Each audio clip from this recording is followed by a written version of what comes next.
This week, we're talking about capitalizing on adaptations and the id at Xbox presentation. This is the Good Game, Bad Game podcast. This is a song I wrote about the Good Game, Bad Game podcast.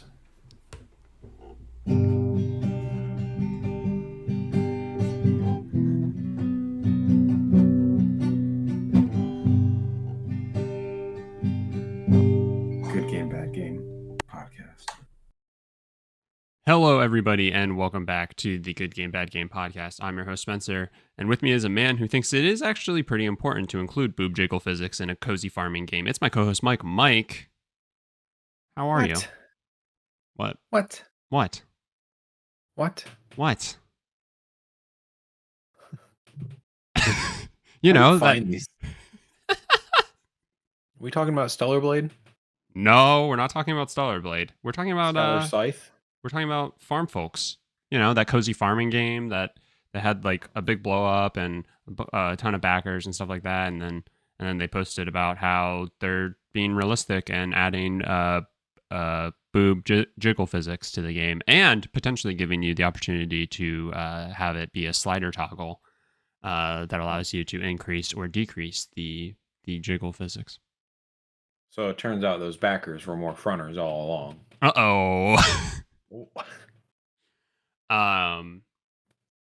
Very Hey. funny. Just gotta be like one of the biggest whiffs of all time in my mind when thinking about like what your base is, what your community is. Then there was a whole narrative how they were just trying they were trying to spin it as like boobs jiggle. It's just a thing. Like there were no other motives behind the post and everything like that. And you know, I think there was definitely some other motives behind the post. But very funny. I think it's a huge whiff. I think it's one of those things where like you ever play a game, and I know the answer is yes already, where especially fighting games, I think, where people's bodies jiggle and move in such a way that I don't think is real at all. And it seems so unnecessary and over the top. You know, those types of games? Mm-hmm. You ever notice how those types of games never like up front say like, look what we're doing? They just kind of do it, and then you play it and you're like, this is ridiculous. This is so funny, blah, blah, blah. And then you just move on and play the game, and that's it. Like if you want to put solid as a feature. Right, like if you want to put jiggle features in your game, by all means, go ahead. But when you specifically call attention to it, I feel like that is actively sexualizing the thing and the game and all that. And like, I don't know, maybe I'm just a pervert. And it's not like Square Enix when they remastered the Tomb Raider games were like, huh? Yeah. What do you think? We made the boobs pointier. Thoughts? Good, bad, good, very good. Anyway, so that was some fun on the internet. Don't misconstrue this with Stellar Blade, please. But speaking of Stellar Blade, please. I saw IGN posted something on Instagram. It was like, our favorite Stellar Blade outfits. Of course, the skin one was first. It's like, hey, at least they're honest. Like, yeah, unless their company would have put it last. Yeah. But they then went through and like showed every single outfit.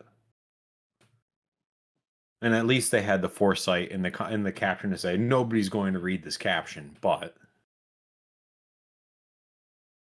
that's the engagement farming was top tier. Yeah, it was great. Fantastic. Should be taught in colleges. My favorite thing is the like all of the discourse that is now focused on like one of the outfits being changed. And so like that's, if I see anything Stellar Blade related, it's literally talking about that, outside of, I think, somewhere in the mess of all of that, Gene Park did say that like it's a really good game and the combat's fun and all that other stuff. Um, but like so many people, it's either I'm seeing the discourse or I'm seeing somebody go, "What the fuck is this game about?" Like I still don't know. Like now we're just yelling about an outfit. It's I good stuff. genuinely don't know if I would like the game or not because I don't know anything about it. But I boobs. yeah, I think I would really like it off of the extended look that like Sony gave towards the beginning of the year. Like the story seemed interesting and all that stuff. And then a lot of the reviews I've been seeing have touched on like the fact that like the combat's a lot of fun and all this other stuff. And so I'm like, yeah, I'm in. Like I it's a game that I want to get around to eventually. But like it's honestly been great because like I'm not having the story ruined for me at all. I'm not having any big fights Sure. ruined for me. So it's like it's kind of great. Yeah, I guess that I, works I can out. take my time in getting around on this. So All I know about that game is that the outfits are fantastic and the ladder physics are great. yeah, That's really all yeah, I know. yeah. I don't even know if there's ladders in the game, but people are thinking about them. That's for sure. Um, yeah, just uh, crazy, just absolutely crazy. I feel bad for the like devs and the team that created the game because I can't imagine they thought this level or if any discourse would really come from this, and it has just gotten so out of control. I mean, like, didn't the art director explicitly say if you're gonna be looking at a character in game, you might as well enjoy it? Yeah, they said something along the lines of like they specifically got that like Korean model to base the character around because they wanted it to be a character that you enjoyed looking at. Yeah.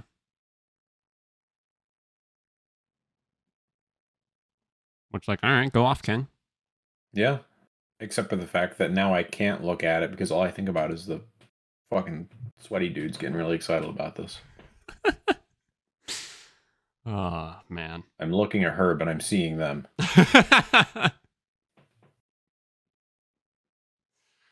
It's like, ah, it's a fuck. I don't know. I had a joke. It's gone. Anyway, Yeah. how was your weekend games? What'd you get up to? What'd you play? Ooh, what did I play? It's a really solid question. I didn't think about this before we started today. Ooh wee. Ooh-wee. I can go first if Uh, you want to think about it. uh, um, hmm, hmm. Yeah, go first. All right. I played MLB. Fantastic. Played some ranked. Played some online. There was a double XP weekend, and they quadrupled uh the XP cap, the XP daily limit. So I played a lot of MLB, a lot. Very nice. Completed the XP path for season 1. There's still like 30 days left. It's just quite the life I live. Um, Shelby and I also played Super Punch Out, which was a lot of fun. Who is Mike Typhon? Nope, no Mike Tyson in Super Punch Out. No? Nope, I don't Is he think. just in regular Punch Out? Unless he's in the special circuit, which we didn't get to. Hmm. I think he's just in regular Punch Out. Gotcha.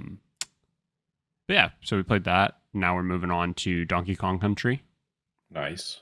So yeah, I'm excited to play that. And what else? What else did I play?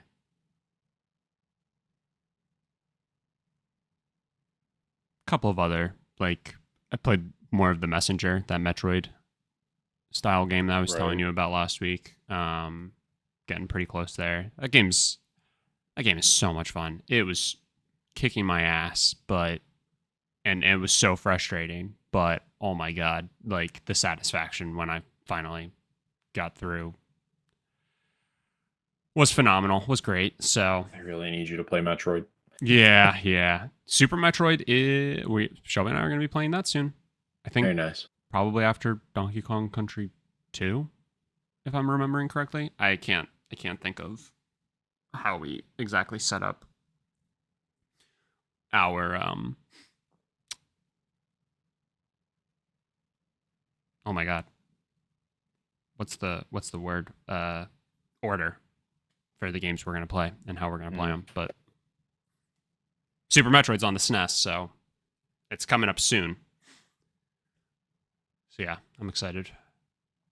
But yeah, kind of think that was it. Now it's your turn. I know I played Forza. Okay. That honestly may have been it, and I probably played a game of Madden. I went in and made sure Starfield was updated because I told myself I was going to get back into it. Mm-hmm. And then, well, updated, I went and did something else, and now here we are. That tracks. I get that. So, I really want to get back into Starfield, but I feel like I went a little bit like too far when I first started playing it and then gave up on it. So I'm like, do I just restart? But I'm probably like more than 10 hours in. Yeah, I was gonna say, I feel like, so I don't really want to restart. And like I remember what I was working on last.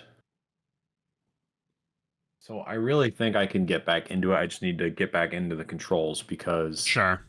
the reason I stopped playing it was because the controls for that game and the controls for Cyberpunk were so drastically different. That just kept messing me up. You played it for like, you had like a good month or so, right? From when Starfield released until Phantom Liberty released. Yeah, and that's like solely what I was playing. Yeah, I was gonna say, because you said about the 10-hour mark, I was gonna say, I'm wondering if you almost were closer to pushing 20 at that point. Figure out. Obviously not that point, but that would be a pretty substantial amount to like wipe to kind of start over. So that's tough. I have played 20 and a half hours. Oh. Yeah. Look at me. Didn't realize I'd been playing it that long.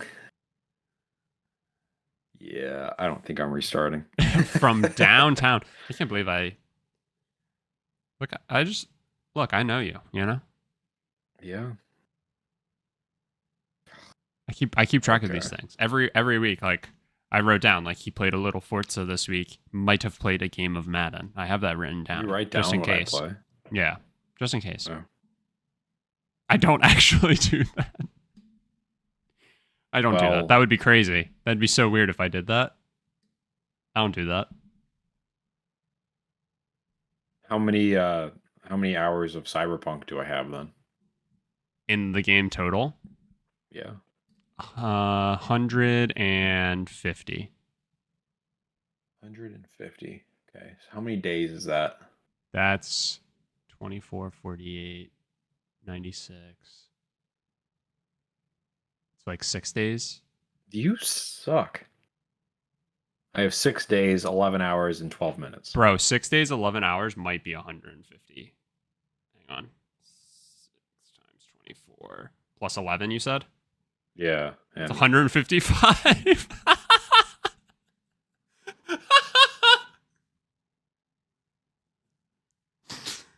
Woo!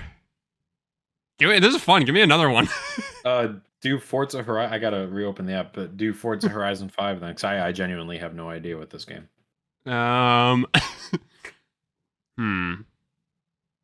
Potentially some idle time could play into this. I'm gonna say probably not. Oh, okay. I'm gonna say 30 hours.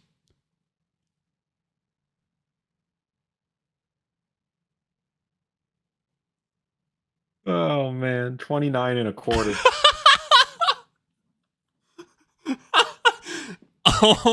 Oh my god. Did you get quiet there because you're in disbelief? Yeah. Oh. Like I was even expecting you to get this one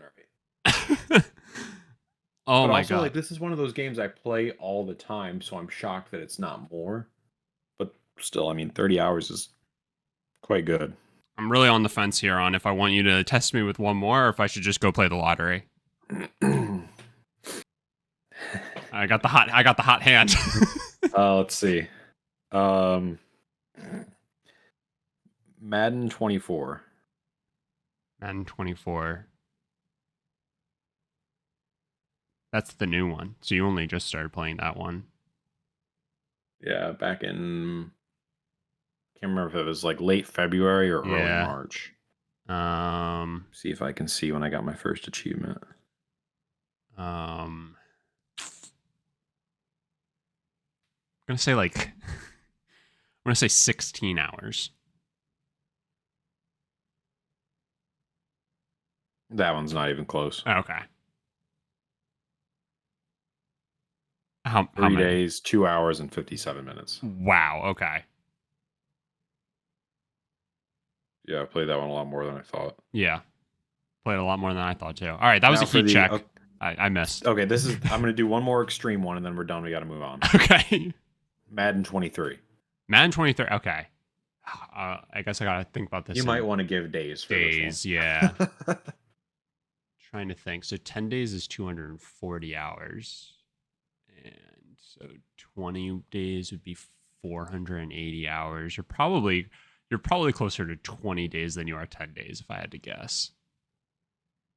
Just trying to think if you're past. I can't imagine you're past. But how long did you have? Didn't you have this one like almost from like the start of 23 through the end of 24? Does that sound about right? I would have started playing this one when it came out on Game Pass, which was around the same time that this year's did. So this would have been late February until basically a year, a calendar year. Okay. So I guess 20 days is not unrealistic to think. I'm gonna go like 22 days and 7 hours. Nope. I'm gonna round up on this one. Call it 13 days, 4 hours. Damn, closer to 10 than it was 20. Damn, that might be the most time I've ever put into a game. I gotta be honest. I think I already have like 11 days or something stupid like that in MLB. That's crazy. In fairness, I had a lot of free time. All right, yeah, we got to move on. Enough of my stupid savant and your time in games. Let's talk about games that we think look cool that we will potentially never get around to. Or spend 13 days on. Probably won't spend 13 days in these games. It at Xbox had an event. I think there was a lot of really cool stuff shown. As is normally the case with these types of events, I think you and I both normally agree that these are like sometimes our preferred events when we're going to do like a big showcase of a bunch of games and stuff like that. I think a lot of what was shown was really cool.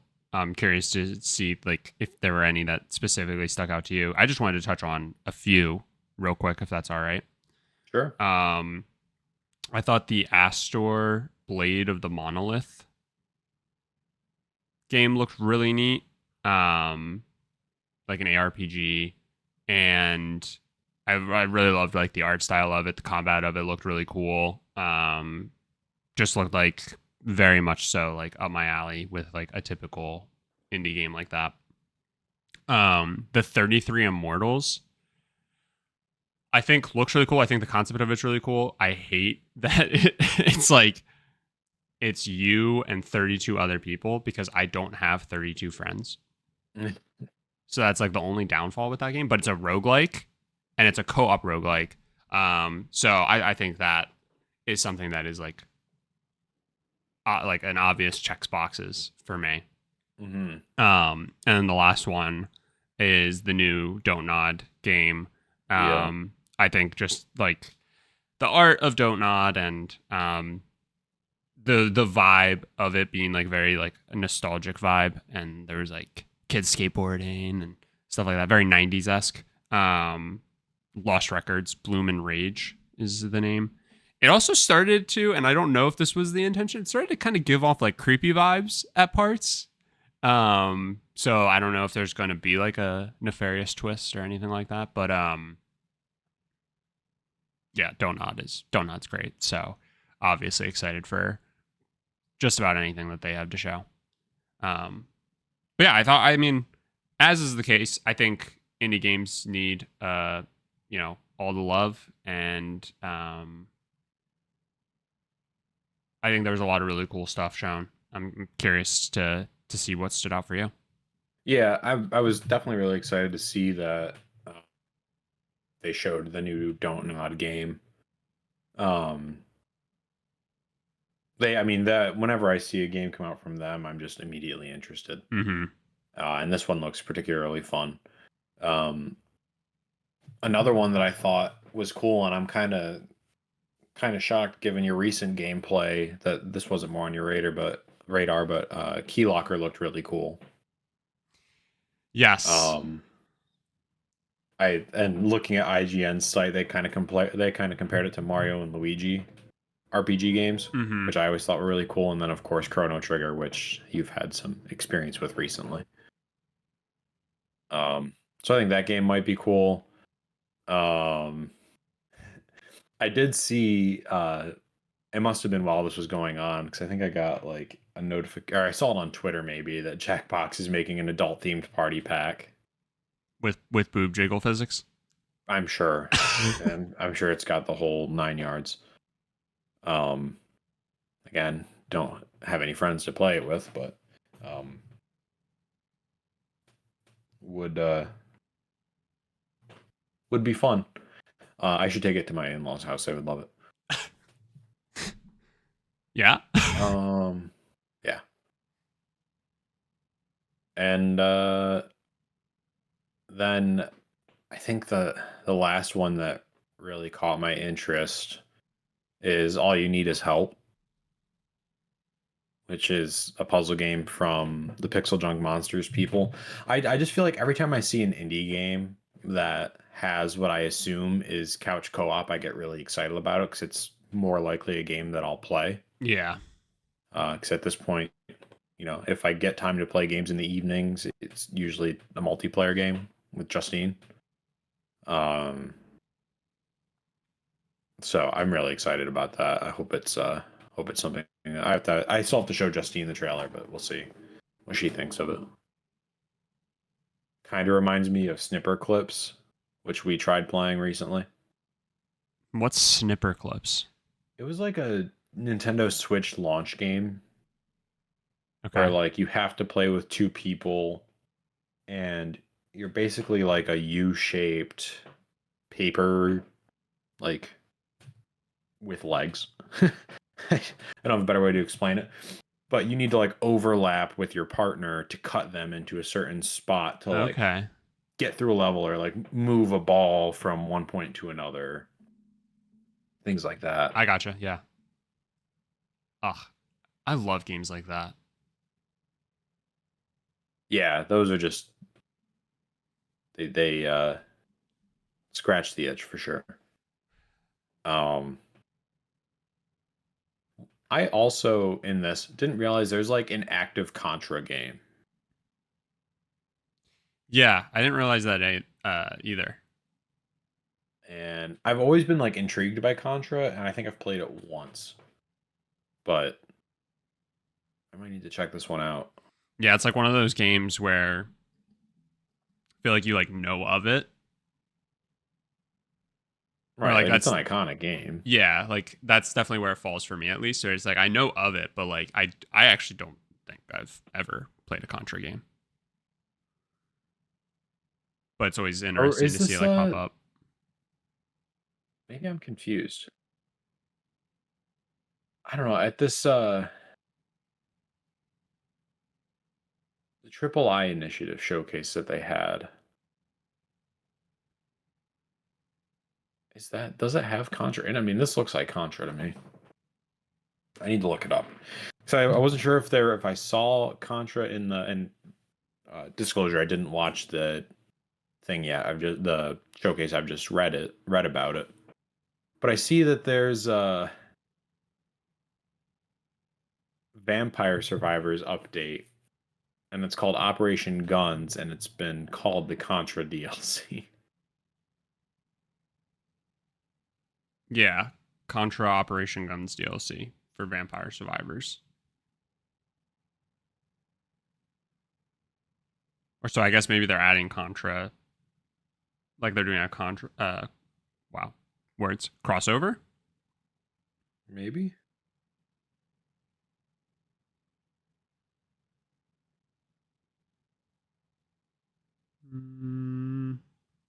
Yeah, it looks like they're maybe bringing a character over from Contra into Vampire Survivors. Okay.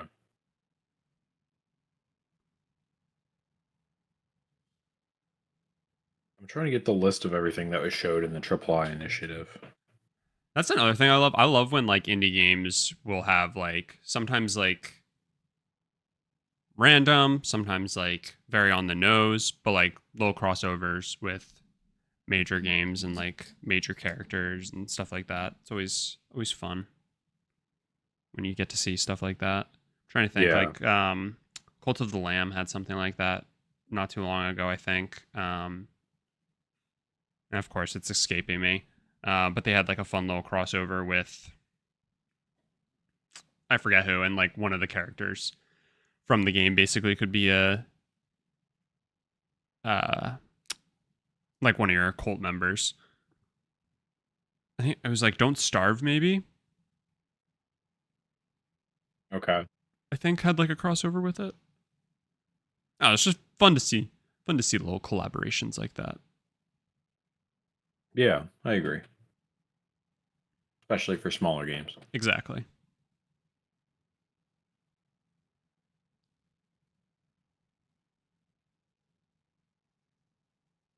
I really and I know you touched on this at the beginning, but there's just something really fun about seeing indie game showcases now. And like so there's this place in Brooklyn. I want to get the name. I think it's called Wonderville. I don't know if you've heard about it or if I've ever told you about it. I don't think so. So, yeah, it's called Wonderville. And it's an indie arcade. Okay. So they've got like full on arcade machines in there, but it's like it's indie developers that bring them in. And I just think like the idea of that is really cool. And there's part of me that's like, I wonder if I could put like an old Xbox in an arcade machine to play indie games in. That would be so neat.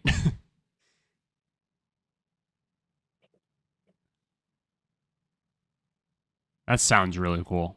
That's such a cool like concept, cool idea. Yeah, I mean showcases like this are great. I mean like in a lot of ways indie games almost need it a little more. They need a little more help I think getting in front of like the right crowd, you know, and a big enough crowd. So it's great to see I think really from the big three all together and just the games industry as a whole. You know, Summer Games Fest, I think does a fairly good job even of showcasing indies and giving them like spotlights and stuff like that. And I think it's like just it's good. You know, it's good. It's necessary. And it's just nice to see that there's like that push to help these smaller games get in front of people. I mean, there's been so many massive hits that like otherwise could have just completely fallen off had they not been given the right platform to really show off the game. So, and I think just in general, like indie games more often than not anymore are like a game that will pique my interest like there's a bigger payoff or whatever, right? Like big AAA games, it's like it's consistent. Like it's like a 7 out of 10 in terms of like interest level. Like I'm gonna get around to playing it eventually and all that stuff. But indie games I think really have that potential to like blow past the scale and like come out of nowhere, truly surprise me, and all this other stuff. I get like such a different feeling from seeing a new indie game that seems interesting to me than I do just like a big, oh, here's the new God of War. It's like I'm excited for the new God of War and all this other stuff, but like, you get what I'm saying? Like I think there's just something Yeah, really special about like these smaller games that are like that feels like there's just so much more passion and love and everything like that put into it. it feels more like the feeling that we used to get like watching E3 Yeah, like exactly. years ago. It feels more like that now than when we get like I don't know, like June 9th is the big Xbox Mm-hmm. summer showcase, and it's like cool. They're gonna show Call of Duty and then do a deep dive on Call of Duty afterwards. And I, with any luck, they won't show Hellblade. And They shouldn't. Hellblade should be out by now. I forgot about that Or by entirely. then. Yeah, should be out. It's coming out Didn't it this come out in month. April? Oh, is it? Okay. I think it's May. So it definitely shouldn't be at the June showcase. Yeah, and it's like I'm excited for that. Like, don't get me wrong, I love any event where I get to see a bunch of different games of like what's going to be coming out soon and stuff like that. But more often than not, the games that are shown there are going to be like, yeah, okay, cool, that looks good, and that's kind of it. And every now and again, I already forget the name of it, but like, what's that Xbox game that's coming out? That's like the trailer that they showed last year at their big showcase. It's like in like the swamp, and Oh, what's that called? It's like Midnight something. I don't know. I might be completely off. You know the game I'm talking about though? yeah, I remember that. Like I that don't think game, we've heard anything since. like that game with its art and like the general like story that it seemed like it was building and stuff like that. Like that's a game that like went above and beyond for me and like kind of blew me away because it came out of nowhere and all this other stuff. Um, but yeah, like for the most part, it's like yeah, I kind of know what to expect from a lot of these other types of events. An indie event, it's like you literally the the the scale and the variety that you can get is like it's impossible to predict outside of like maybe a cozy farm game that has boob physics. Yeah, yeah, That's a given, you know. of course. It was South of Midnight, South of Midnight. and I it's see. like the We Happy Few developers. I knew Midnight. I knew Midnight was in there. Yeah. Look at me. I had a random memory of an indie game that I was super excited for, but then like I feel like I think I saw it at like Tribeca Games Fest, and then Okay. never heard anything about it again. And apparently it's out now, and I think I'm probably not like I have anything else to play, but I might go buy it. Do you remember the game American Arcadia? Yes. It's apparently out now. It came out sometime late in 2023.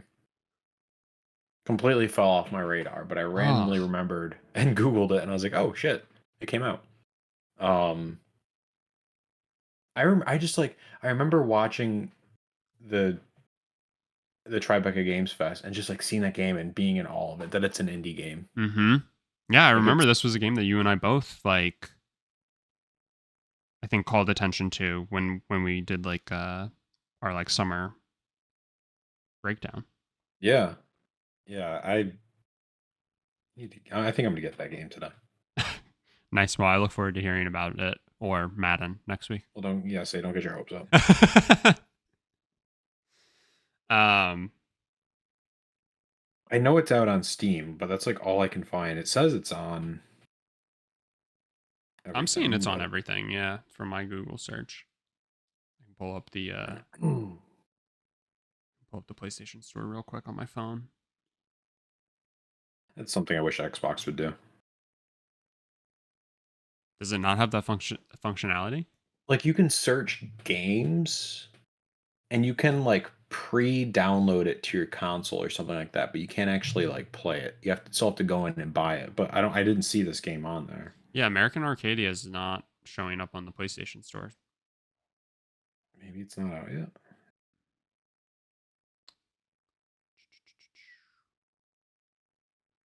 Do one more quick search. It literally says initial release date November 15th, 2023 when I searched PS5 release.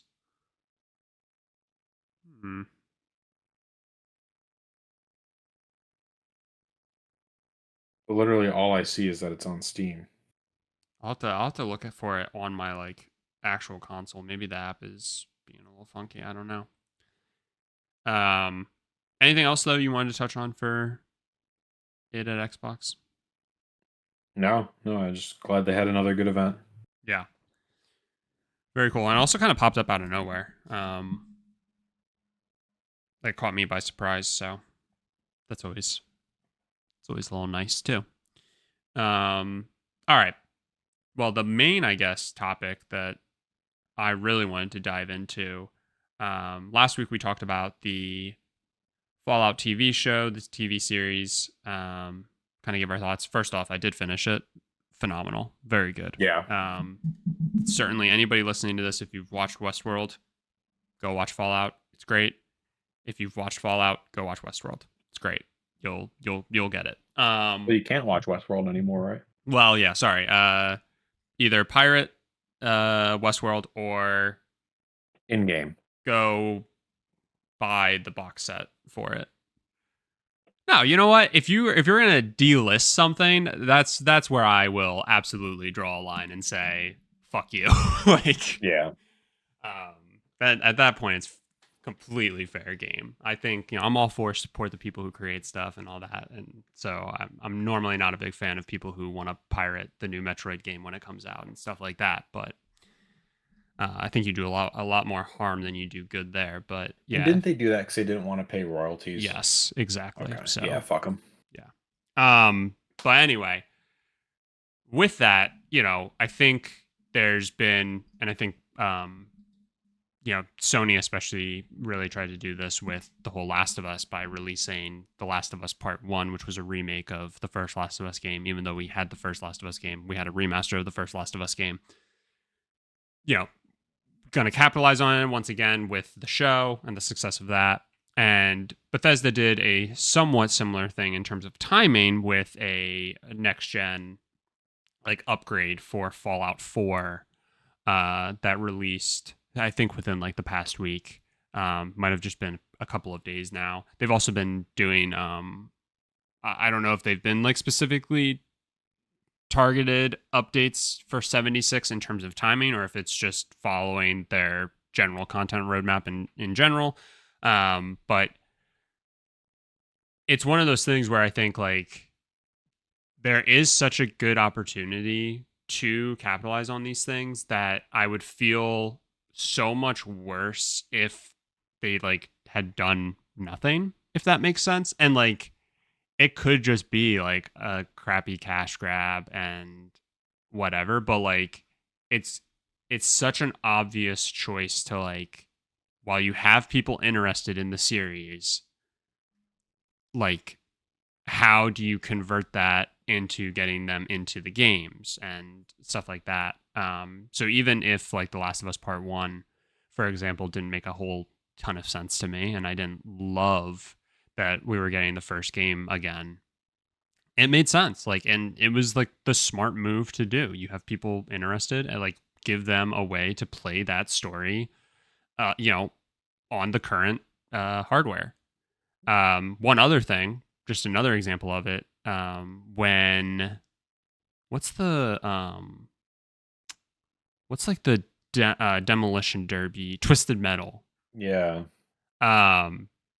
Granted, the games didn't get like remastered or anything like that, but all of the Twisted Metal games are like the first three. I forget how many there are actually, but they were added to the PlayStation Plus catalog, so that if you are at the premium tier, because they're a retro game, you could play the Twisted Metal games. And it's like that's even like the bare minimum approach, but like a great way to try and capitalize on And interest in one, get them interested in the other. that's really cool because like I feel like it's such an easily forgotten about franchise. Yeah. Yeah. So like get your eyes on it, you know? Right. So just really cool to see. And I think Bethesda has kind of a really unique situation with Fallout and the series in general, to actually do more and kind of go above and beyond. There's already been, I think, rumblings, um, just around in general, them doing something with both Fallout 3 and potentially Fallout New Vegas. And I think there's been a lot of speculation with Bethesda now being under the Xbox umbrella and Obsidian already being under the Xbox umbrella. I believe Obsidian was the team that did New Vegas. That like we could see remakes of those games or remasters of those games. And I think like now more than ever, it's like a moment for them to kind of strike while the iron's hot, um, and try and continue like with that momentum. I mean, the show has been a huge success. I think it was like the second most watched Prime series so far. So like that's obviously good company. Like that's big. So um, I really like when we see like crossover and like an attempt to like keep momentum across different mediums. And I think like there's an opportunity for them to do a lot here, and I'm eager to see what they do. Yeah, and I just saw today that Amazon Luna, remember cloud gaming? Made Fallout 3 and New Vegas available on the platform. Oh, that's awesome. Yeah, which like is significant for two reasons. One, it like if all you have is a phone to game on, like that's now kind of been unlocked for you. Mm-hmm. Um, so that's obviously important. And two, like it just goes to show that Xbox wasn't really joking when they said they want people to pretty much play anywhere. Mm-hmm. Um, I don't know why it was specifically Fallout 3 and New Vegas. I'm guessing it's just because that's what the platform can handle. Like maybe they just don't have Fallout 4 optimized yet or 76 or whatever. I'm sure 76 is much harder since it's a basically an MMO, but Mm-hmm. um like that was cool. Again to keep momentum going. Mm-hmm. Um and I saw two, Three Lives, which is a bar here in Syracuse. It's like a barcade, and they have really good cocktails and food and such. We walked by a couple weekends ago, and like they were all done up for Fallout. Like they had different things. Like they had Vault Boy like painted on the window, and like nuclear symbols, and they did a Fallout brunch. They had Fallout drinks and things like that. Um, like it was just kind of cool to see nerdy places like that capitalizing on it as well. Yeah, absolutely. Yeah, I love that. Um, yeah, it's been great to see like the general like uh interest that's been taken in like the series now post the show and like that being a success. I think it just like shows the importance, again, I think we touched on it last week, of like why it's so important to like take care and like to do those adaptations really well, especially because for the longest time video game adaptations into other mediums have had been fairly poor. And I think now we've actually been getting really solid ones. Minus And Halo. right, minus people do not like the Halo show. I will never be able to forget that because people constantly talk about how much they do not like that. But yeah, I mean, again, like it just kind of shows like the expectations.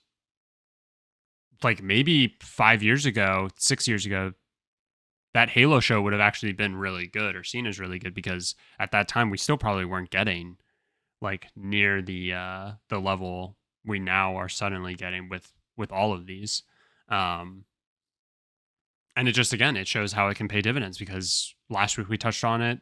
Fallout 76 like doubled their like active peak. I actually like went back and looked again. They had over like 1 million people in a day, which is like insane for a game that was like peaking at like 10K at one time. Mm-hmm. So like not only did they double what their peak was, they also had over 1 million people hit servers within 24 hours, which is like huge for a game that has,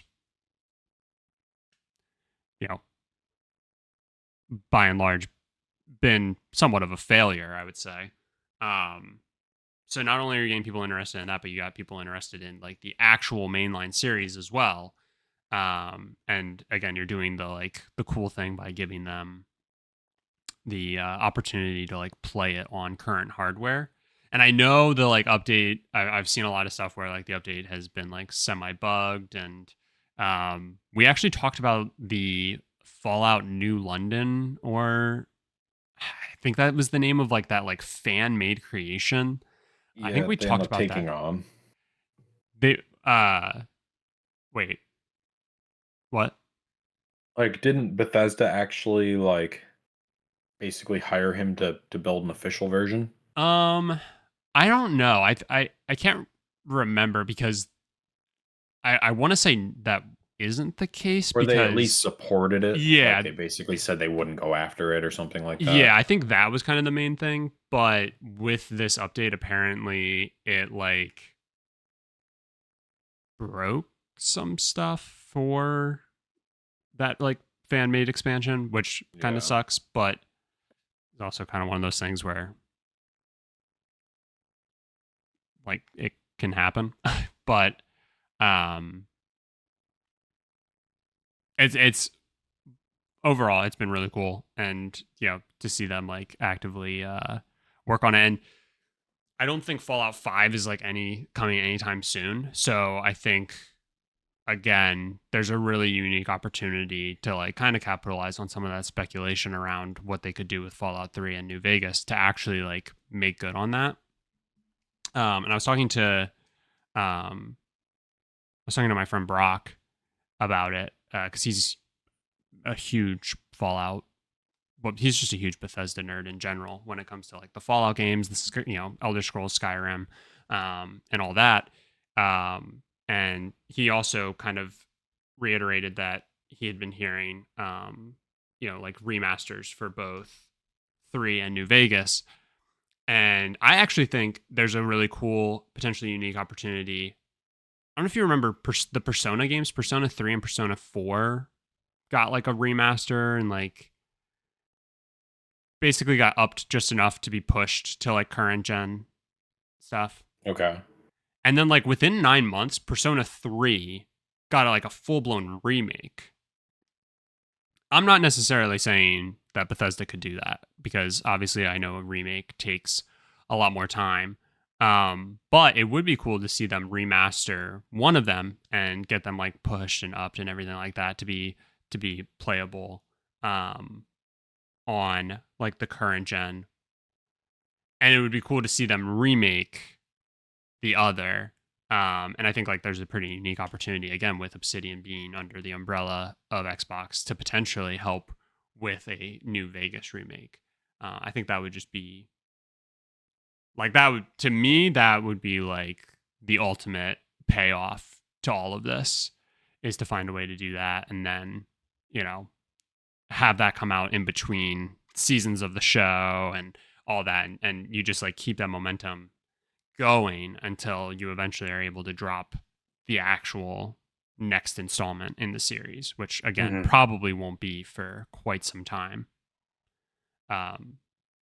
But it's cool. It's cool to see what they do. I hope this isn't it. Like I hope they try and like take advantage of this even more. But we'll see what they ultimately come up with.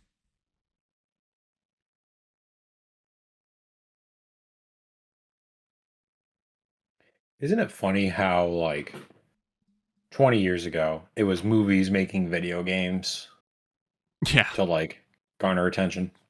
yeah, Who would have thought? right. And those were also Generally. I know there's gems in there, so don't come after me. But like Cars. yeah, Cars was solid. But for the most part, movie video games were pretty dog shit. Yeah. Generic cash grab. Didn't make me They any were more just built excited. as promo pieces, you know? Yeah. I think there was a Star Wars game, if I remember correctly, that like had actual like scenes from the movie interlaced Yeah. in the gameplay. Like Attack of the Clones, like the prequels. I think episode 3 definitely did that too. Yeah. That was actually like pretty cool. Yeah.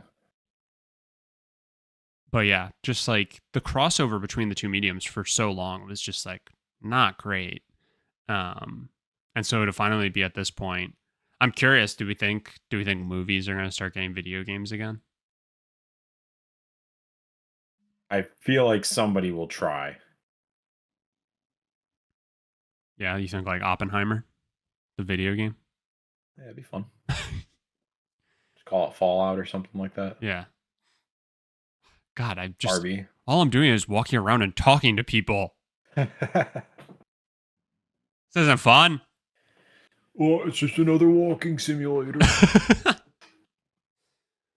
Yeah, no, it's a great call out though. Like it is kind of funny to see the switch and the change and everything like that. And it's been great to see. Medium. What's that? I said we all knew the superior medium. Yeah, clearly.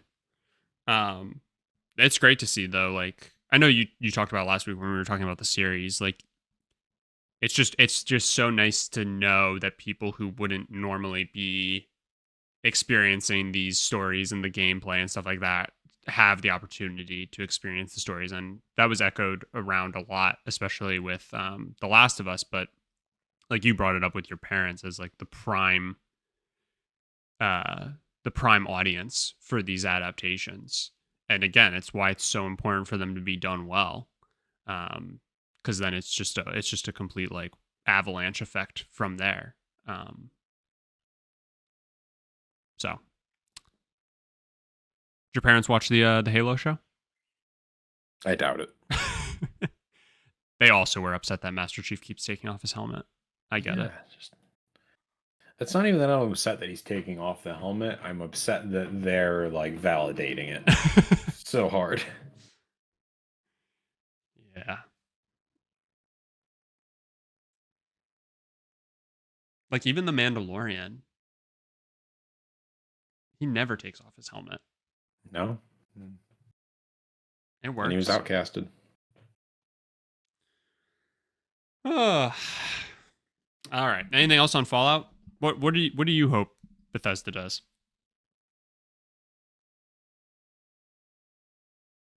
Like in terms of making a new Fallout game? Yeah, or like how do you hope they like further capitalize on, or do you think they're going to do anything else? Like, do you care? Are you excited? Are you going to potentially play Fallout now?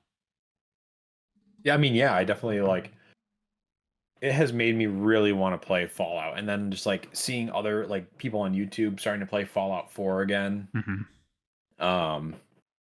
Yeah, I unfortunately I have Starfield, but part of me is like, oh well, maybe I'll start Fallout and then just never play Starfield ever again.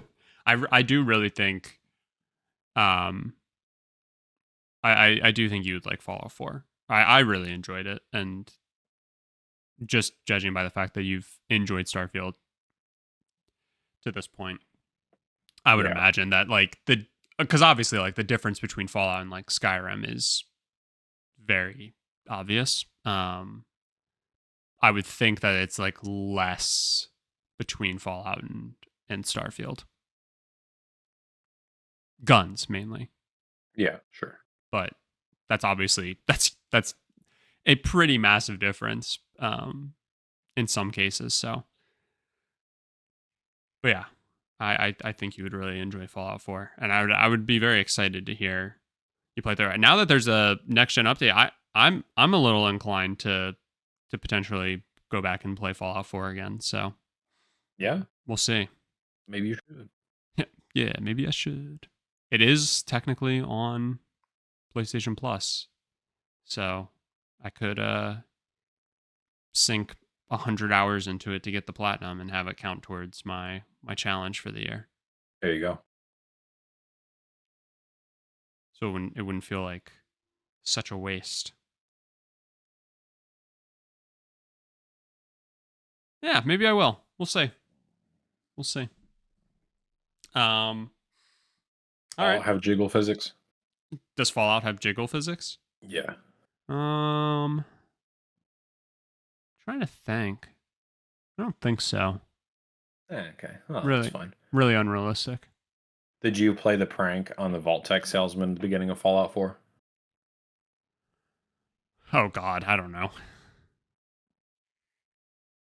I think if I do start playing Fallout 4, I'm gonna do that. Yeah, I really can't remember too much from the game. I can remember like working with like the Brotherhood of Steel and like some of those like storylines, but I mean, I played that God, probably 2017. I can't believe it's that old already. Well, I think I'm guessing it's older That's than that. I'm guessing it came out in like 15. really. Let me look.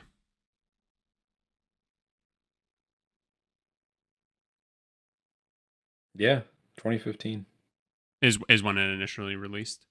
Yeah. Yeah, so I really thought it was like 2018. I'm guessing I played it in. I can't believe 76 apparently released in 2018. I'm guessing I played Fallout 4 in college. So 2016, 2017 probably sounds about right for when I finally got around to it. Gotcha. So yeah, I can't remember a ton. So it's probably I'm probably hitting the right time to try and play it again. Enough and have it feel somewhat new, and then also kind of get hit with like deja vu at certain points that really stick out. But yeah. Anything else? No, I think that's it. Alrighty. Well, as always, thank you all so much for listening to this episode. If you could do us a favor and leave us a rating or review wherever you listen, that would be greatly appreciated. Let us know. You can go over to YouTube and go into the comments section there. Let us know what your thoughts are on Fallout. How should Bethesda keep up the momentum of people being interested in the series? And let us know what stood out the most to you. What are you most excited for from the id at Xbox presentation? Other than that, if you can share this podcast with a friend, that would be greatly appreciated. And we'll talk to you next week.